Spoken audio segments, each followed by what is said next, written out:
last time we learned sign magnitude numbers versus two complement numbers.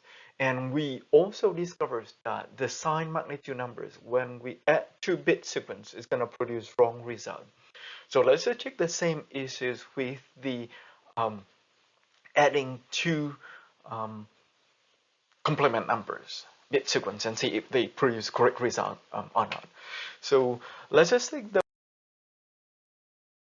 two numbers, which is minus 2 in decimal, which is this bit sequence, and 6 in decimal, and which is this bit sequence, and we try to add them.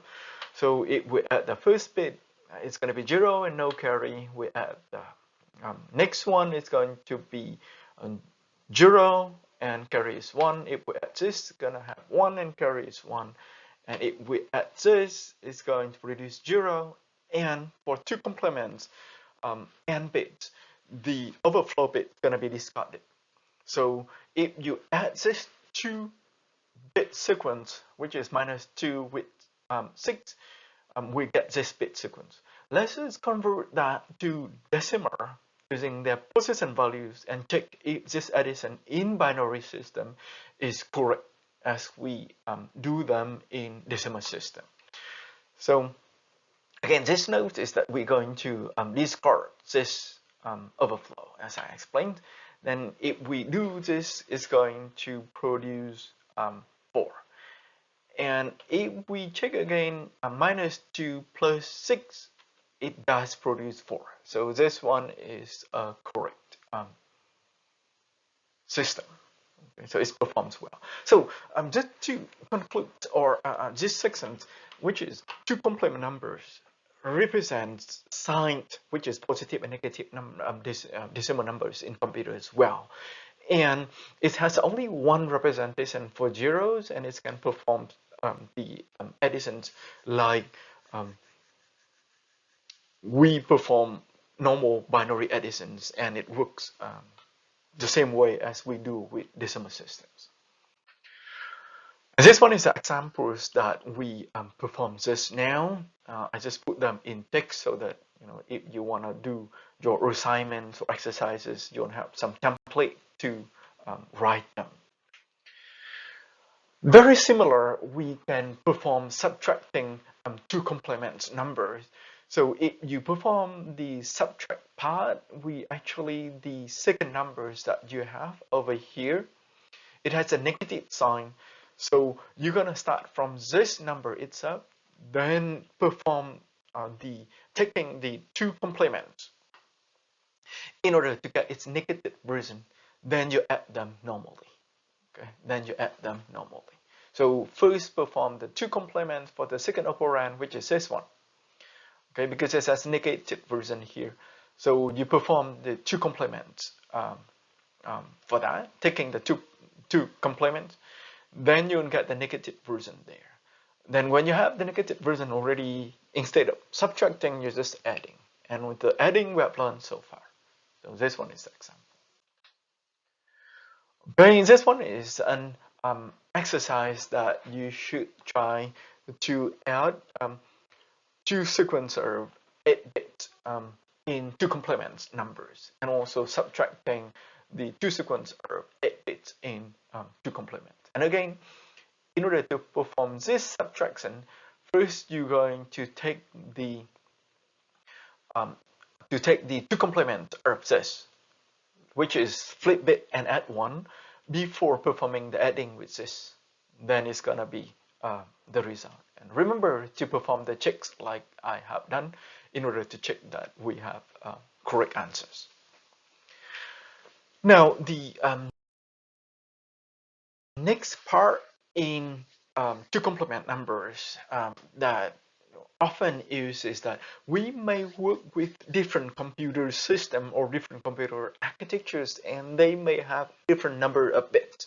Let's say one computer run with 32-bit systems, and another computer may run with 64-bit systems to represent some different values. Then how do we convert numbers from one to another in different sign extensions?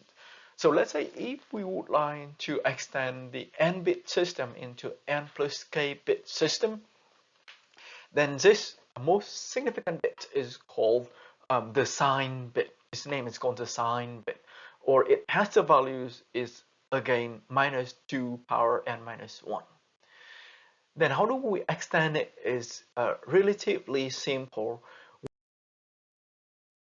We just simply copies the whole bit sequence down, which is its bit sequence, and copies all the sign bits k times.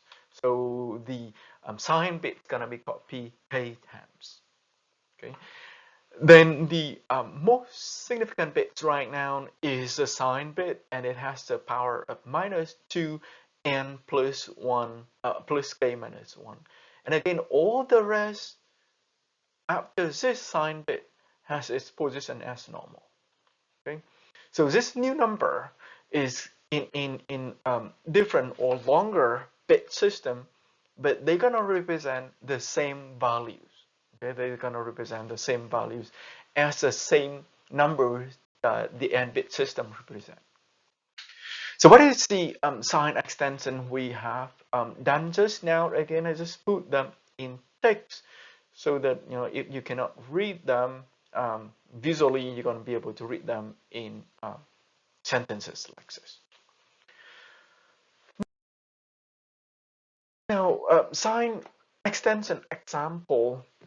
So let's say I have 4-bit system with this sequence, and it is representing -3, and I have another number which is this 4-bit system, and it's represent +3. The thing right now is I would like to extend this system into the 6-bit systems. Then what can I do is first I'm going to copy the whole bit sequence down here, and the sign bit is going to be copied forward. Okay, the sign bit is going to be copied forward here. Okay, and let us check to see in this 6-bit system, is this going to represent the same number or not? So if we times their face values with their position values, it's going to produce -3.